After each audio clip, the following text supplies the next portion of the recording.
This reminds me of some of the strength of chapter 3 of your book.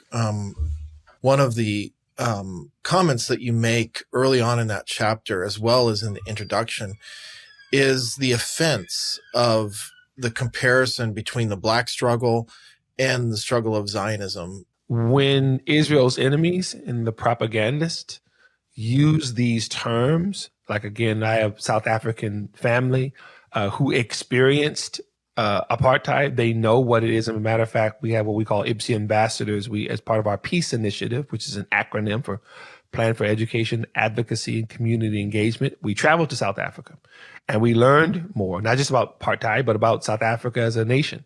So to call Israel an apartheid state in which there are Arabs and Christians and Jews and different faiths and different ethnicities living together and different faiths and ethnicities serving the Knesset and the parliament, and all those things, it is a slap in the face to the people who actually experience apartheid, right? To call Zionism racism, which is the liberation movement of the Jewish people, even when many Black leaders pointed to Zionism as something to aspire to, as they were talking about either what they were doing in Africa or how they were building here in America, right? In terms of Black communities, that type of thing.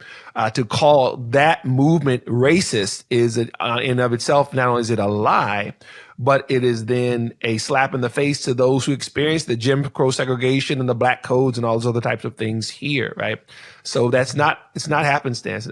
And then I'll go further. As a pastor who's been aware of the persecuted church for decades now, it was introduced to me when I was back in college, and knowing full well that Christians are being enslaved or persecuted or killed by the thousands every year, particularly in that region of the world. I believe some 50, 60,000 Christians in Nigeria have been killed over the past 15, 16 years. Let's not mention even Mauritania and Libya. So these things, they're egregious. And the danger of them, and I know you know this, Boaz, is that it takes attention away from. So the United Nations spends the lion's share of its time condemning Israel, right? All these other things I talked about. Yeah. Christians that are dying in Nigeria, Christians that are dying in Sudan, they don't have time for that. They can't be bothered with that.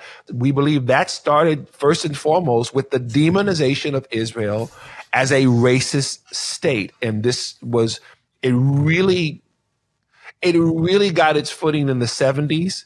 Again, the PLO starts in the 64. Yasser Arafat becomes chairman in 1969. And by the 1970s, we talk about this. You see photos with Black leaders, right? Yasser Arafat standing there with Jesse Jackson. Yasser Arafat standing there with Louis Farrakhan. Yasser Arafat standing there with Nelson Mandela, who Nelson Mandela is fighting against apartheid in his region, right? In his nation. But Yasser Arafat is using that photo op to try to compare what Nelson Mandela is fighting for in his nation with Yasser Arafat's desire to destroy the Jewish state, right? That's how he sold this thing as a civil rights issue. And again, it was wildly effective because fast forward 50 plus years later, that's exactly what these kids think on the college campus.